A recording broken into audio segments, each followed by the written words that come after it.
Water makes up 70 to 90% of the human body, including 95% of blood plasma. Many health authorities recognize that dehydration is one of the most common causes of illness. Chronic dehydration is often part of a chronic disease process. Healthcare costs are spiraling so quickly that the Healthcare Financing Administration predicts that by 2030, Americans will pay over $16 trillion per year. Recently, the World Health Organization ranked the U.S. 37th best in the world in healthcare system performance. Consumer unease with U.S. healthcare grows, and it's no wonder. Americans are rapidly becoming the heaviest people on Earth, with overweight Americans now significantly outnumbering those who maintain a healthy weight.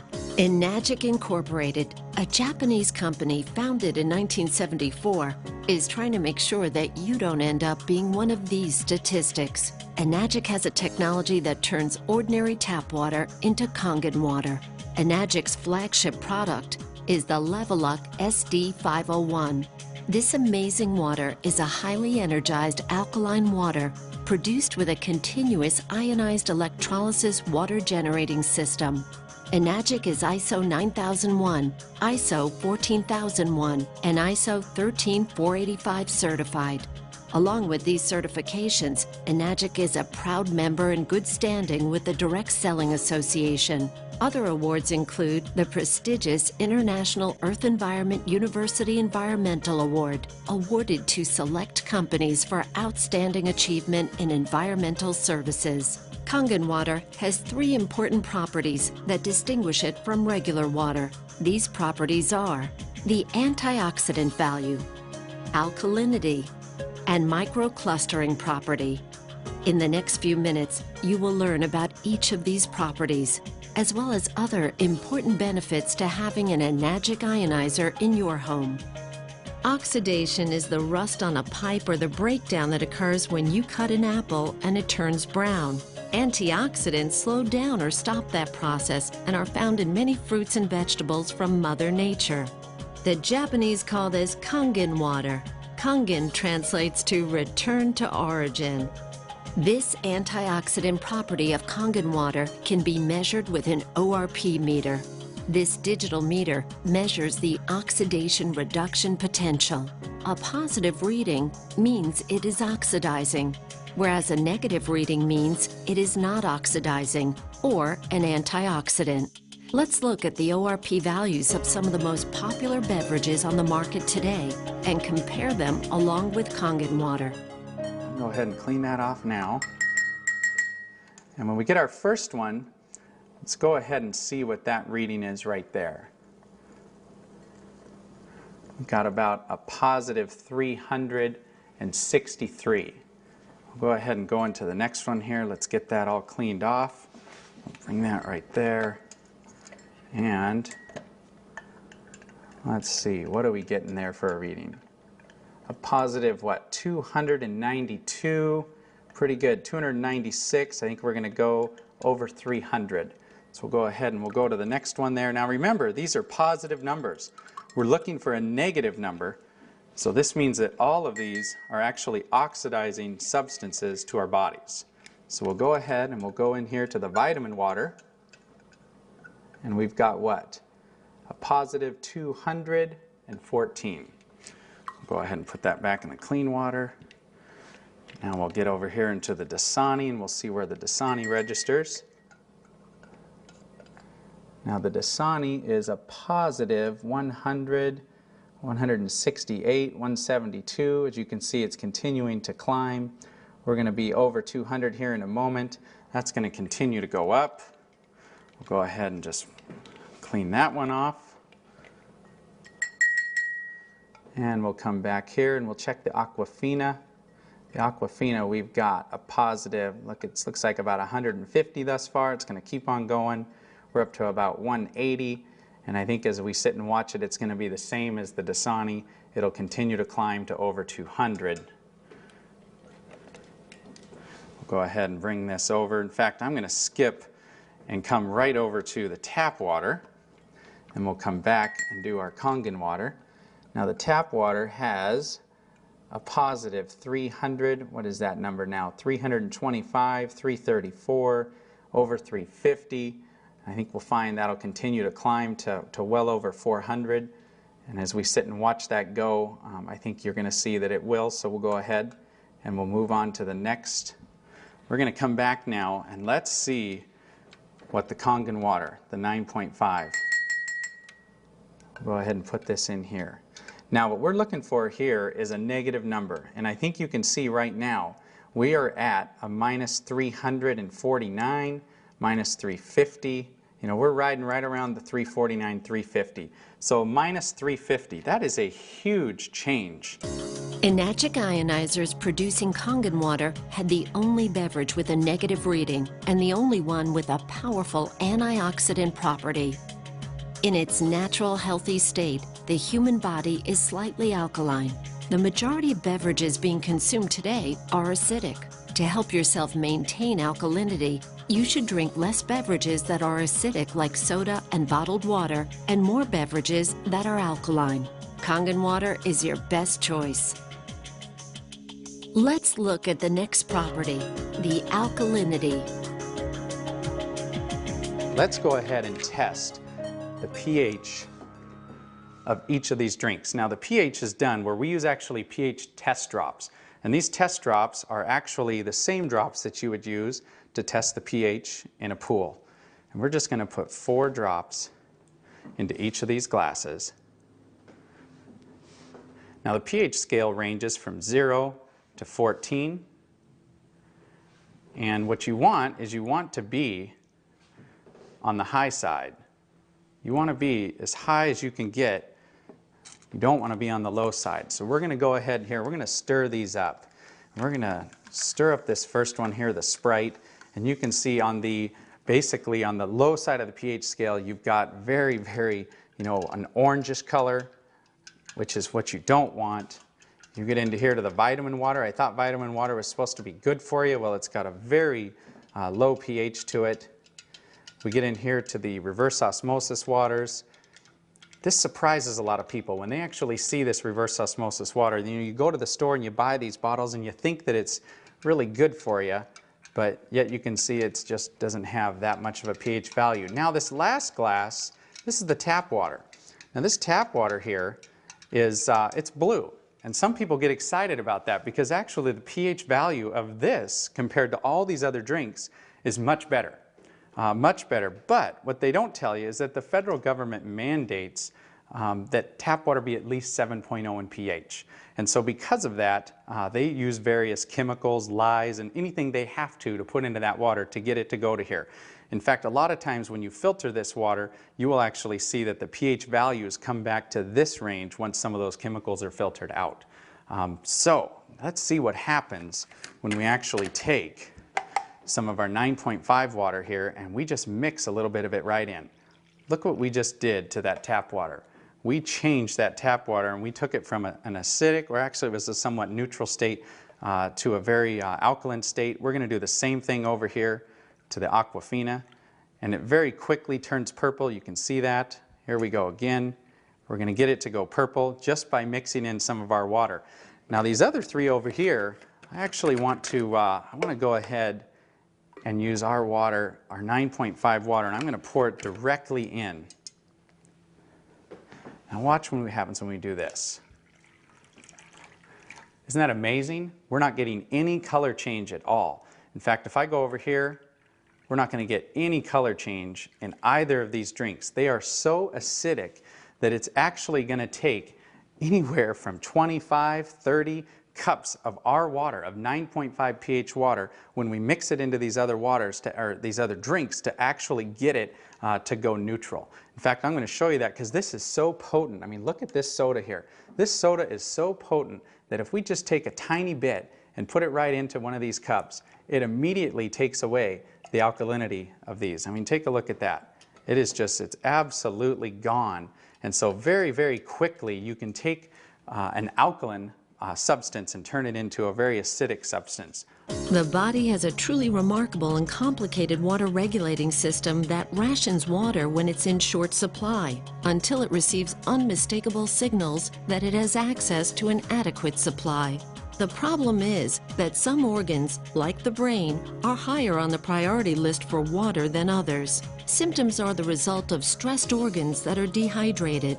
This is much the same type of signal your car would give if the cooling system were overheating while climbing a steep hill. In both cases, if proper measures are not taken, a breakdown can occur. When asked how much water they drink each day, most people answer, not enough. We know that we should drink more water, but most of us don't make it a high enough priority. In fact, many people are confused as to how much water a person is supposed to drink. Most doctors will tell you that we should drink 8 8-ounce glasses of water per day. But is it a one-size-fits-all answer? Common sense would indicate that a 250-pound person would need more water to maintain their 75% hydration level than a 125-pound person. And what about someone who is very physically active or someone who works in a hot climate versus a person that is sedentary and perhaps stays indoors the majority of the time? Researchers have discovered that the most consistent trait of long-lived clusters of healthy people on the planet is the water that they drink. In his book, The Water Puzzle and the Hexagonal Key, Mu Shixan, PhD and one of the foremost water authorities in the world, states, hexagonal water is energetically more powerful. It is the obvious biological choice.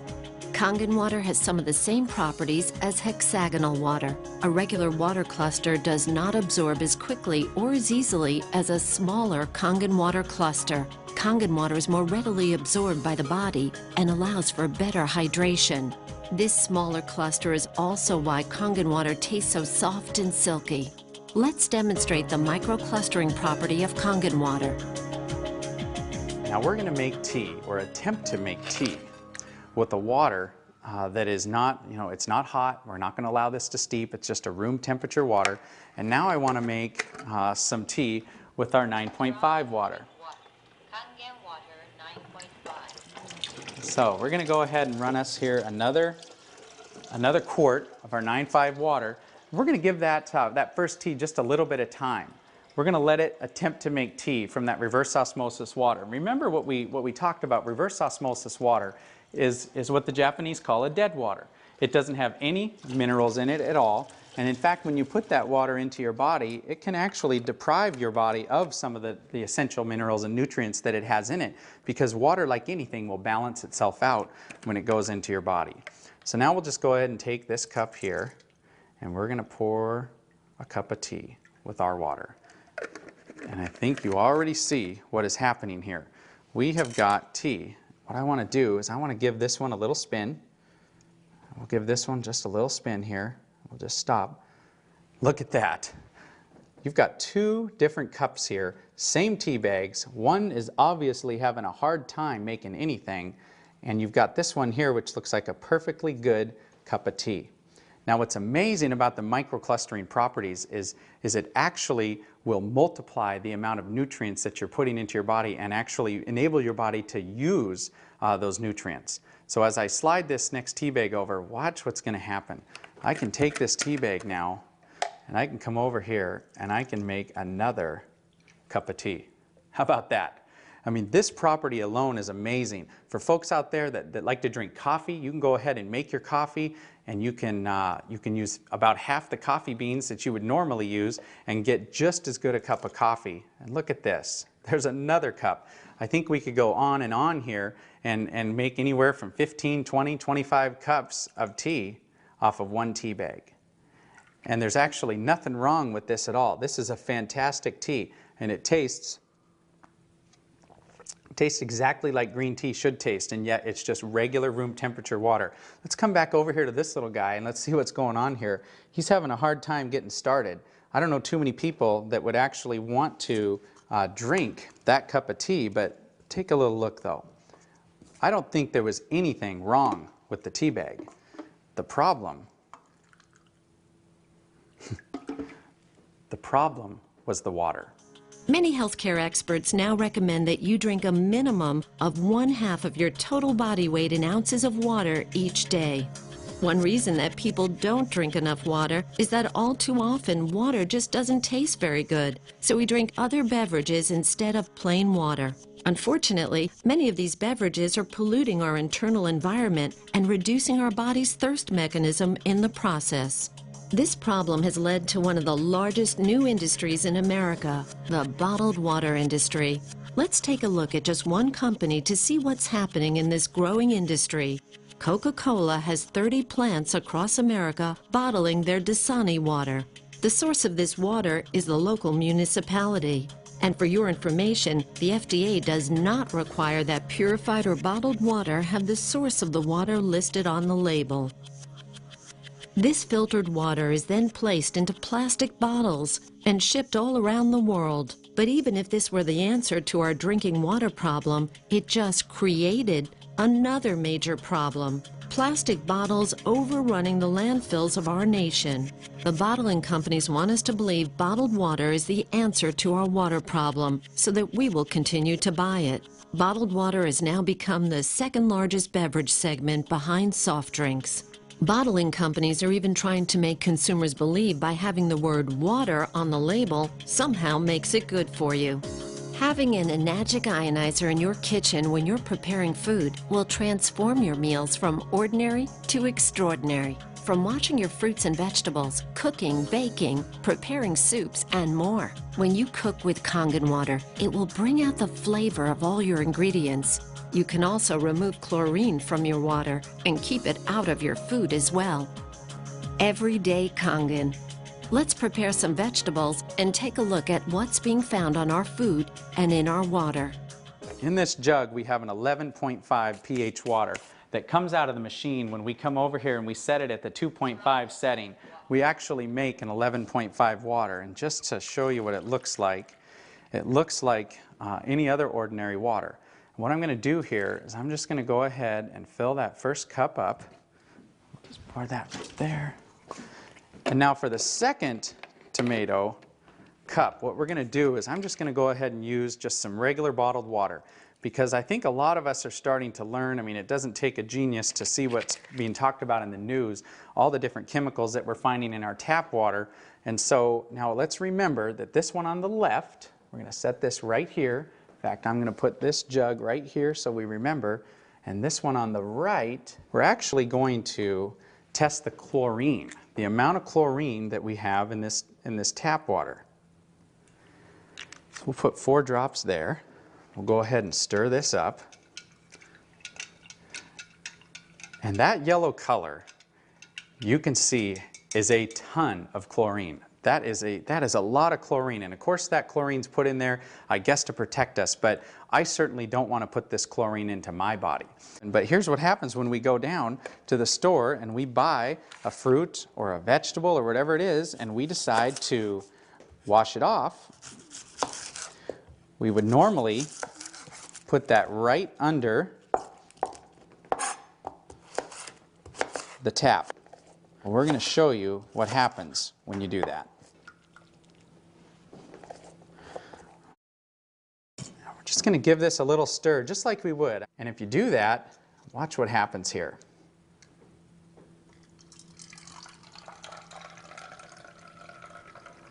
As we pour this out, take a look. What happened to that yellow chlorinated color? You know what happened. It's gone.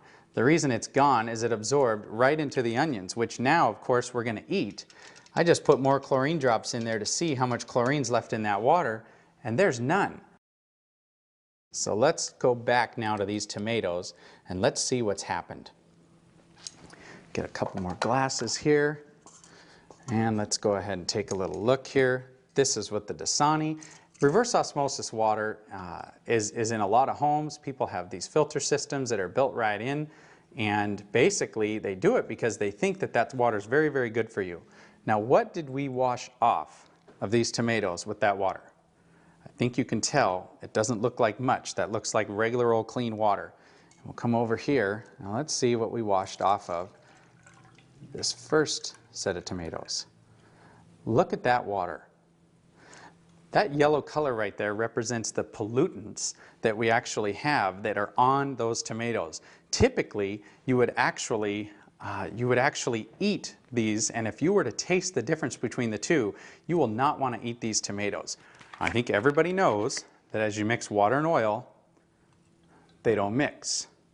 Just like we've been taught in school, everything we've ever been taught, that's exactly what happens is they don't mix. The oil just floats right to the top. But what's pretty amazing about our water is that you've got, we'll take some more of this 11.5 water. This water has cleaning powers that are so amazing that you can actually, when it comes to cleaning those tomatoes, as we saw, it took everything off of those tomatoes. Most of the herbicides and pesticides today are oil-based. So anything that they're putting onto our foods, they make it oil-based so it doesn't wash off when it rains. It makes sense.